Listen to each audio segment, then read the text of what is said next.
When you're starting out in film photography, one of the most complicated things, in my opinion, is figuring out ISO and what the different types of film and what the different types of film speeds really mean. It can be a little confusing at first, but once you get the hang of it, it's quite simple.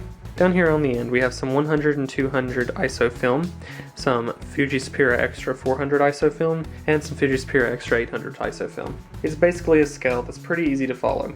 The lower the ISO, the more light you need. Now these are just a few of the examples. Of course you can get lower ISO film than 100, and you can get much higher ISO film than 800. These are just some very common, very basic speeds of film. Now say we have some 200 ISO film. This basically is a very good film to use when you have a lot of light or these conditions. You're going to want to have good lighting, sunny conditions, use a flash, or even take long exposure shots when you have 200 ISO film, because this is going to be film that needs a whole lot of light in order to properly expose. Some cameras set these settings themselves and do it automatically and by reading the film code, but a lot of cameras you'll basically have to use your own judgment as far as the lighting situations. Now for a 400 speed film, this is just film in a box. It will look like this once it's unboxed.